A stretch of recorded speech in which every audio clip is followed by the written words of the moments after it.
기도하겠습니다. 거룩하시고 자비로우신 아버지 하나님, 그 신의 사랑을 감사합니다. 오늘도 불러주시고 예배케 하심을 감사합니다. 주의 은혜가 넘치게 하시고 오늘도 성령께서 임재하셔서 우리에게 말씀하여 주시옵소서. 함께 하심을 감사드리며 거룩하신 예수님의 이름으로 기도드렸사옵나이다. 아멘. 찬송가 210장입니다. 찬송가 210장 찬양드리겠습니다.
하나님의 말씀 잠언서 16장 1절부터 9절까지의 말씀입니다. 제가 봉독해 드리겠습니다. 잠언 16장 1절부터 9절입니다.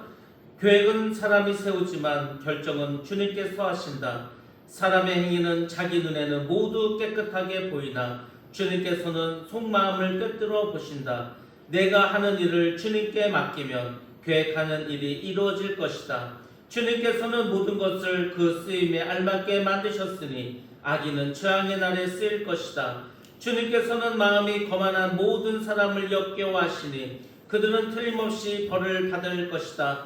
사람이 어질고 진실하게 살면 죄를 용서받고 주님을 경외하면 재앙을 피할 수 있다. 사람의 행실이 주님을 기쁘시게 하면 그의 원수라도 그와 화목하게 하여 주신다. 의롭게 살며 적게 버는 것이 불의하게 살며 많이 버는 것보다 낫다. 사람이 마음으로 자기의 앞길을 계획하지만 그 발걸음을 인도하시는 분은 주님이시다. 아멘. 오늘부터 16장 말씀 같이 하나님께서 주신 말씀 은혜 받도록 하겠습니다. 먼저 오늘 16장 말씀 이 앞부분에는 우리 인생의 모든 길을 우리가 계획할지라도 최종적인 결정은 하나님이 하신다는 겁니다. 이것이 지혜로운 것입니다. 우리의 삶은 나의 것이 아닙니다. 우리 모두는 청지기이지 우리 삶의 주인이 아니라는 겁니다.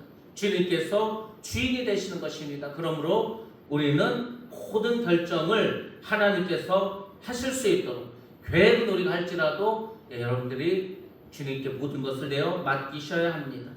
1절부터 4절에는 우리의 모든 말의 응답은 여호와께 나온다는 말씀해주고 있습니다. 사람은 마음으로 계획을 세우고 또 경영을 합니다. 그러나 그 계획하고 실현하는 모든 것은 하나님께서 하시는 일입니다. 그리스도인이라면, 예수를 믿는 사람이라면 반드시 그렇게 해야만 합니다. 우리는 계획을 세우되 하나님의 뜻을 따라서 그 뜻을 바꿀 수 있는 또 자유함을 가져야 합니다. 내가 계획을 세웠는데 기도했더니 하나님께서 그 계획이 틀렸다는 것, 잘못됐다는 것, 그러면 하나님의 뜻대로 바꿀 수 있는 그 마음을 가져야 한다는 겁니다. 바울은 소아시아를 개척하기 위해서 계획했지만 하나님께서는 잠의 꿈에서 이 빌립보에서 와서 우리를 도우라는 그 꿈을 꾸고서 이제 자기의 계획을 철수시키고 하나님께서 인도하신 대로 유럽 빌립보로 가게 됩니다. 우리의 인생은 그렇게 이루어져 있습니다. 비록 우리가 계획을 했는데 그것이 하나님의 뜻이 아니다. 그러면 하나님께서 우리로 하여금 깨닫게 하십니다. 그것이 은혜이고 축복입니다. 사람의 행위가 자기의 보기에는 모두 깨끗해 보입니다. 나는 다 잘하는 것 같아. 내가 하는 것은 잘못이 없어. 나는 조금도 잘못한 것이 없고 다 다른 사람이 잘못됐다. 이게 어린아이, 갓난아이의 신앙의 모습입니다. 절대 그렇지 않습니다. 내가 잘못하고 내가 잘못 생각하고 내가 잘못 행한 것이 훨씬 더 많이 있습니다. 근데 자기가 자기를 볼 때에는 전혀 잘못한 것이 보이지 않습니다. 그것이 오늘날 우리에게 문제입니다. 하나님은 우리의 마음의 중심을 감찰하십니다. 이것이 NASB 성경에서는 이렇게 나옵니다. 하나님 우리의 동기를 달아보십니다. 하나님은 그 심판대에서 우리의 믿음을 달아보십니다. 우리의 행위를 달아보십니다. 우리가 구원에 이를 수 있는 믿음을 가졌는지 하나님께서 달아보신다는 겁니다. 그래서 여러분들이 믿음으로 살으라는 겁니다. 믿음으로 살지 않고 내 마음대로 내 뜻대로 산다. 그러면 마저 심판대에서 우리는 정말로 슬피 울며 이를 가는 그런 불행한 일을 만날 수도 있습니다. 하나님은 우리를 중심을 살피시기 때문에 하나님께서 우리에게 말씀하시고 또 책망하시면 반드시 우리는 회개해야 합니다. 나의 동기가 그런지 바른지를 반드시 체크해야 합니다. 사람은 속일 수 있습니다. 내가 겉으로는 선한 동기로 하는 척 할 수 있습니다. 근데 하나님은 아신다는 겁니다. 그래서 항상 나의 동기가 옳은지 나의 이 과정이 옳은지 이 결과를 하나님께서 원하시는 건지를 우리는 항상 생각하면서 살아가야 합니다. 마음의 중심을 하나님께 드리면서 살아가라는 겁니다. 우리의 중심이 잘못되면 우리의 마음을 진실되게 회개할 수 있는 사람이 되어야 합니다. 우리의 마음을 깨끗하게 하고 하나님을 왕으로 모시는 사람이 바로 의인이 되는 것입니다.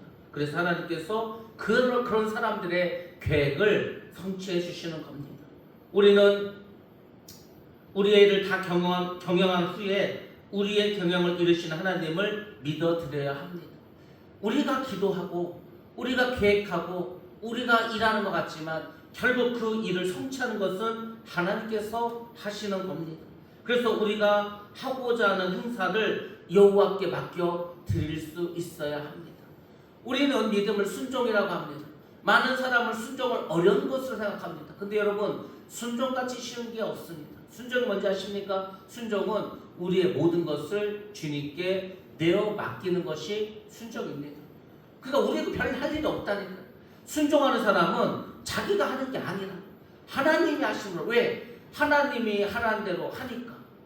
모든 책임과 모든 일을 하나님이 대신해 주지 않습니까? 그러니까 지혜로운 자는 순종하는 겁니다. 순종하면 하나님이 알아서 해. 근데 무지한 자는, 불의한 자는 자기가 모든 것을 하려고 합니다. 자기가 모든 것을 하면 그 책임을 다 자기가 져야 되는 겁니다. 여러분들이 여러분의 인생을 책임질 수 있을 것 같습니까? 나의 행실을 그 마지막 심판대에서 여러분이 책임질 수 있을 것 같습니까? 절대 그럴 수 없습니다. 하나님께 모든 걸 내어 맡기는 사람들은요, 그 책임을 주님이 져주십니다. 그러니까 우리는 얼마나 편하게 그 심판대에 설 수 있겠습니까? 그래서 여러분들이 지혜로운 자라면 우리의 모든 것을 하나님께 내어 맡길 수 있어야 합니다. 그러면 하나님께서 반드시 다 이루어주십니다. 하나님의 경영을 반대하는 악인들은 어떻게 하는지 아십니까? 불평합니다. 우리는 또 이 악인들을 인해서 불평하지 말아야 합니다. 하나님은 온갖 것을 그 쓰임에 적당하게 지으셨습니다. 우리가 인생을 살아가면서 우리 앞길을 늘 꽃길이고 걸림돌이 하나도 없다. 그런 인생은 없습니다. 왕에게도 그런 일은 없습니다. 반드시 어려움이 있습니다. 악인이 있습니다. 내 삶 속에서 가시와 같은 사람이 있습니다.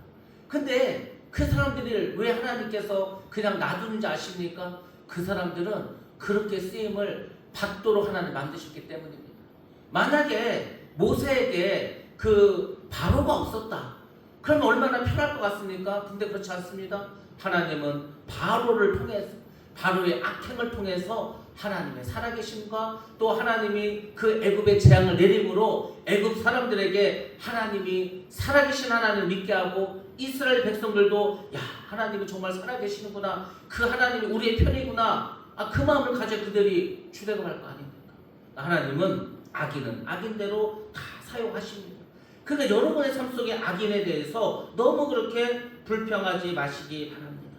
악인도 악한 날에 적당하게 하나님께 쓰임을 받습니다.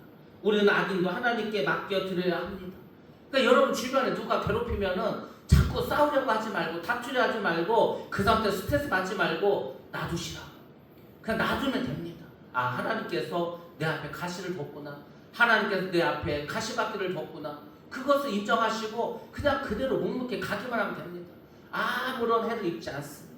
근데 그것에 대해서 불평하고 원망하고 싸우려고 하면 반드시 우리의 삶은 어려움을 겪을 수밖에 없습니다. 여러분들이 그 점을 잘 기억하시기 바랍니다. 하나님은 악을 통해서도 선을 이루십니다. 그래서 모든 것이 합력하여 선을 이룬다고 하는 겁니다. 그 모든 것 안에는 선한 것도 있고 악한 것도 있습니다. 하나님이 이 세상을, 우리의 삶을 경영하시고 운영하시고 역사하신 데 있어서 하나님은요, 많은 마귀도 사용하십니다. 마귀도 결국은 하나님의 큰 사역에 쓰임을 받는 겁니다. 아니, 사탄 마귀가 적그리스도 세력들이 이 세계를 통치하고 지배해야 예수님이 재림할 거지 않습니까? 하나님께 계획을 하셨기 때문에 만약에 마귀가 나는 못하겠다고, 우리 적그리스도 그거 안 세우겠다고, 이러면 어떡합니까? 그러면 예수님이 재림할 수가 없는데, 지금 이미 계시록에 다 그렇게 계획하시고 섭리하셨는데 마귀들이 못하겠다고 어떡합니까? 그러니까 마귀는 마귀들대로 다 쓰임을 받는 거예요. 자기들의 일을 다 하는 겁니다. 하나님의 큰 역사에 쓰임을 받는 거예요. 우리의 인생에서도 다 악한 마귀들이 다 쓰임을 받습니다. 여러분들 북한이 없어, 그럼 되게 좋을 것 같죠? 저도 그렇게 생각했습니다. 우리가 북한이 없으면 국방비에 이렇게 돈을 많이 안 써도 되고 군대도 안 가도 되고 우리나라 훨씬 더 잘 살 수 있을 건데 그렇게 생각한 적도 있습니다. 근데 여러분, 이 우크라이나하고 러시아하고 전쟁을 하면서 이런 일이 벌어졌습니다. 전 세계 어떤 나라도 평소에 무기를 안 만들어. 왜? 적이 없어. 적이 없기 때문에 훈련도 많이 하지 않고 무기도 많이 만들지 않고 이렇게 했습니다. 근데 막상 전쟁이 일어나니까 대포도 필요하고 전차도 필요하고 총알도 필요하고 대포알도 필요해. 없어. 근데요, 한국에는 창고마다 쌓여 있습니다. 그래서 우리나라가 얼마나 많이 수출했습니까? 북한도 쓰임을 받을 때가 있구나. 그 북한 때문에 우리나라의 국방력이 얼마나 높아졌는지 아십니까? 그 북한 때문에 우리가 더 열심히 살아가고 한 거 여러분들 모르십니까? 우리는 북한이 있기 때문에 늘 두려워합니다. 그 북한을 늘 견제할 수밖에 없습니다. 그래서 우리 스스로가 힘을 키웠다는 거죠. 우리에게 환난도 없고 핍박도 없고 우리의 인생이 그저 그냥 형통하게만 한다면, 그럼 여러분들 우리의 영적인 힘을 무엇으로 키우겠습니까? 항상 악한 마귀가 있고 어려움이 있으니까 기도하게 되고 나를 돌아보게 되고 연단하게 되고 훈련받게 되고, 그래서 우리 스스로의 믿음을 키우고 우리의 근육을 키우고 우리의 펀치를 키우는 거지 않습니까? 맷집도 키우고 그렇습니다. 하나님은 우리를 천국 백성 삼으시기 위해서, 우리가 천국에 들어와서 사는데 부족함이 없게 하기 위해서 이 세상에서 많은 악인들을 마귀들도 사용을 한다는 것을 반드시 기억하시기 바랍니다. 여러분들, 하나님은 가룟 유다를 쓰셔서 구원의 역사를 이루셨습니다. 가룟 유다가 예수님을 안 팔면은 어떻게 이 구원의 역사를, 예수님 어떻게 십자가 지십니까? 팔아야지. 예수님 십자가에서 죽으셔야지. 그래야 구원을 이루지 않습니까? 그 역사를 통해서 악하게 쓰임 받는 사람은 악하게 하나님도 쓰임 받는 거예요. 근데 중요한 것은 우리는 그런 악의 병기가 돼서는 안 되고 의의 병기가 돼서 선하게 쓰임 받아야 되는 거, 이것이 중요하다는 겁니다. 우리는 악의 병기로 쓰이면 절대로 안 됩니다. 우리는 어찌하든지 선하게 의의 병기로 쓰임을 받으셔야 합니다. 하나님은 시기하는 요셉의 형들을 사용하셔서 요셉이 총리가 되게 하셨습니다. 형들이 안 팔았으면요, 그 뭐하러 요셉이 어떻게 거기 그 애굽으로 갑니까? 그 베트남 선교사님이 사기를 당하지 않았으면 뭐 굳이 그렇게 힘들게 베트남에 가서 사역을 했겠습니까? 그 당시에는 아픔이고 그 당시에 나에게 힘든 일이었지만 그것을 통해서 하나님은 많은 일을 이루어 가신다는 겁니다. 모세를 받아들이지 않은 동족을 통해서 모세를 지도자로 연단하셨습니다. 모세가 광야 40년 동안 얼마나 진짜 힘들었겠습니까? 정말 다 때려치우시고 나 혼자 그냥 가나안을 갈란다 이런 생각도 들지 않았겠습니까? 근데 하나님은 그 모세를 자그마치 40년 동안 연단하셨습니다. 그 모세 인생도 만만치 않습니다. 40년은 그 바로의 궁전에서 왕자로 잘 살았습니다. 근데 어떻게 했습니까? 그 후에 40년은 광야에서 사람들하고 말도 못하고 그냥 광야에서 그냥 바보처럼 말도 못하고 그렇게 또 40년을 살았습니다. 그 이후에 40년은 이스라엘 백성들을 끌고 가나안을 향해서 광야에서 40년도 보내지 않습니까? 그 모든 여정들이 다 모세를 지도자로 연단하시는 과정이었습니다. 복음 전파를 위해서 방해하는 유대인을 통해서 바울은 어떻게 합니까? 세계 선교를 이뤄가지 않습니까? 1차 전도 여행부터요, 바울이 가는 데마다 쫓아와. 그래서 사람들한테 막 헛소문을 퍼뜨려. 그리고 막 때로는 죽이기도 해. 돌로 치기도 해. 바울을 죽이지 않고는 먹지도 않고 자지도 않겠다고 막 특공대를 조직해. 그런 과정 속에서도요, 하나님은 사도 바울을 통해서 복음의 역사를 이루어 가십니다. 그러면 여러분이 어떤 계획을 짠다 하더라도 그 길을 인도하시고 경영하시고 역사하시고 완성하신 분은 하나님이심을 반드시 기억하시기 바랍니다. 자, 5절부터 6절에서는 여호와를 기쁘시게 하면 원수라도 화목하게 된다라는 내용이 담겨져 있습니다. 하나님은 마음이 교만한 자를 미워하십니다. 그렇죠. 하나님이 제일 미워하는 사람 중에 사람이 바로 교만한 사람입니다. 교만한 자는 피차 손을 잡고 서로를 연합할지라도 하나님의 벌을 면할 수가 없습니다. 교만한 사람들끼리 연맹을 맺죠. 야, 그래서 우리끼리 힘을 합치자. 아무리 해도요, 하나님께서 그들을 벌하신다는 겁니다. 우리가 교만에서 벗어나려면 인자와 진리의 예수님을 바라봐야 합니다. 이 교만이라는 게 참 신기해서 나는 내가 절대 교만하다 생각하지 않아. 한 번도 나는 그렇게 교만하지도 않았어. 근데 사람들은 나를 교만하다고 해. 문제가 있다는 거죠. 근데 더 중요한 것은 하나님도 그럴 수 있다는 거죠. 하나님도 나에게 너를 위해서 교만해졌냐? 할 수 있죠. 그러니까 나는 모르는 거예요. 나만 몰라, 나만. 교만은요, 나만 모르는 죄라니까. 남들은 다 교만하다고 생각하는데 나는 매일 열심히 하고 있는데 내가 왜 교만하다고 하지? 그래서 자신을 바라볼 수 있어야 합니다. 여호와를 경외하는 자는 악에서 떠납니다. 우리는 예수님을 통해서 하나님을 경외하고 순종을 배움으로 교만의 죄를 극복할 수가 있습니다. 이 교만은 극복해 나가는 거예요. 나도 모르게 또 교만하죠. 또 극복하는 거예요. 또 이기는 거예요. 다시 또 겸손해지는 거예요.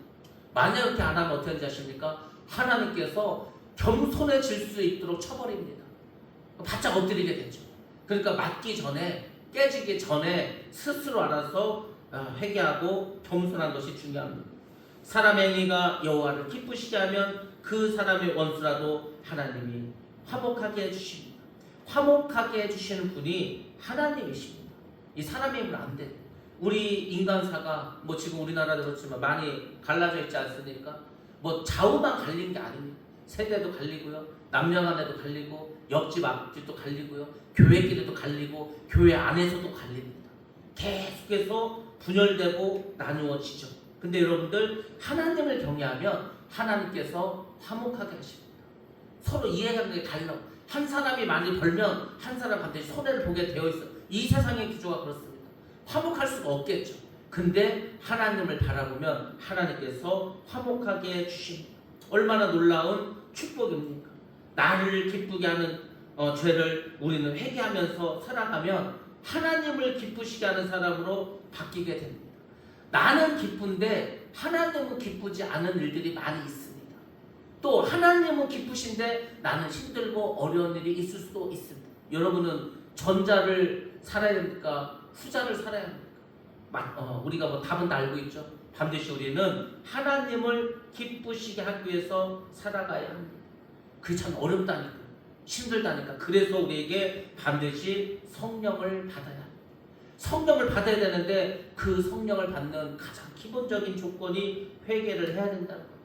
무엇을 회개해야 됩니까? 자기 중심적인 죄를 회개해야 한다는 겁니다. 그런 후에 서로 화목하게 되는 겁니다. 야곱은 에서와 원수가 되었습니다. 뭐 그렇게 됐죠. 형의 장자권을 막 뺏어 버렸으니까. 에서가 어떻게 합니까? 400명의 군사를 데리고 야곱을 죽이려고 다가왔습니다. 야곱은 어떻게 합니까? 그 야곱 강가에서 천사를 붙들고 막 밤새 씨름을 하죠. 자기 재산도 군사도 또 자기 가족들 다 보내고 자기만 제일 뒤에 남았습니다. 그리고 야곱이 회개한 첫 번째 죄가 뭐겠습니까? 야곱은 일평생을 사기꾼으로 살았습니다. 남을 속이면서 살았습니다. 그게 뭡니까? 이기적인 인간이었다. 모든 것을 자기에게 이롭게만 하는 거예요. 다른 사람에게 이롭게 하는 게 아니고 자기만 위해서, 자기를 손해보지 않고 자기의 이익을 위해서만 살아왔습니다. 그것을 회개했어요. 그때 하나님께서 그의 내면을 변화시켜 줬습니다. 그리고 야곱이라는 대신 이스라엘이라는 새로운 이름을 주셨습니다. 그리고 이제 그는 하나님을 기쁘시게 하는 삶을 살게 되었습니다. 그게 뭡니까? 하나님께서 에서와 야곱을 화목시켜 주셨습니다. 그 야곱은 얼마나 행복하겠습니까? 자기가 죽을지도 모른다는 그 공포 속에서 그 형이 자기를 맞이해 주는 거예요. 그래서 정말 부둥켜안고 엉엉 울지 않습니까? 그렇습니다. 여러분들, 우리가 나와 척을 지고 원수된 자하고 화합하는 거는 그 어떤 기쁨보다도 큽니다. 정말 10년 묵은 채찍이 막 내려가는 것 같고, 근데 그게 사람의 힘으로 안 된다는 겁니다. 어렵다는 겁니다. 근데 여러분, 하나님이 계시면 그 일을 해주신다는 겁니다. 우리는 적은 소득을 벌어도 공의롭게 살아야 합니다. 많은 소득을 벌어도 불의하게 살아서는 안 됩니다.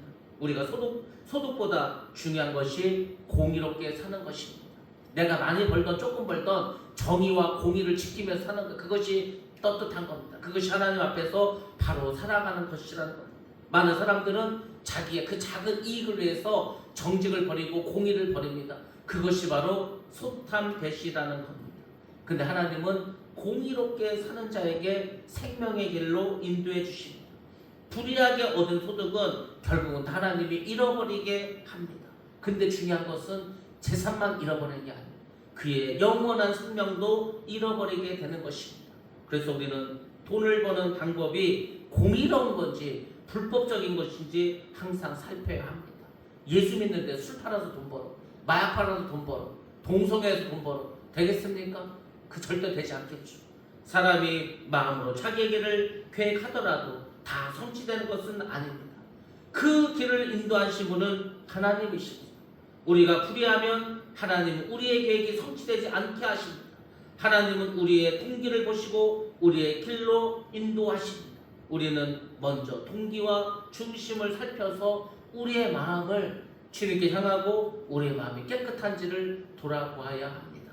겸손히 주님을 따라야 됩니다. 그때 하나님께서 우리를 생명의 길로 인도해 주십니다. 우리의 모든 인생의 길이 하나님 기뻐하시고 원하시는 축복의 삶을 가시기를 주님의 이름으로 축원합니다. 기도하겠습니다. 거룩하신 아버지 하나님 감사합니다. 우리를 사랑하셔서 오늘도 불러주시고 인도하심도 감사합니다. 주의 나라가 오늘도 우리 가운데 임하게 해주시옵시고 우리가 무엇을 계획한다 하더라도 그 모든 것을 결정하는 것은 하나님인 줄 믿고 아버지 우리 삶의 주인으로 오직 주님만을 아버지 모시고 살아갈 수 있도록 역사하여 주시옵소서. 아버지께서 함께 하시면은 원수와도 화목하게 된다 하셨사오니 아버지 하나님 우리의 삶 속에서 늘 주님이 동행하셔서 우리가 모든 자들과 화목해 하셔서 아버지 하나님 우리가 하나님의 자녀임을 사람들이 알 수 있도록 주님 도와주시옵소서. 오늘도 주께서 지켜주시고 함께 하실 것을 믿사옵고 거룩하신 예수님의 이름으로 기도드렸사옵나이다. 아멘. 주의 지시고 합심해서 기도합니다. 주여 사랑하신 아버지 하나님 감사합니다. 우리를 지켜주시고 인도하심을 감사합니다. 오늘도 역사하여 주시옵소서. 역사하여 주시고 함께하여 주시옵소서.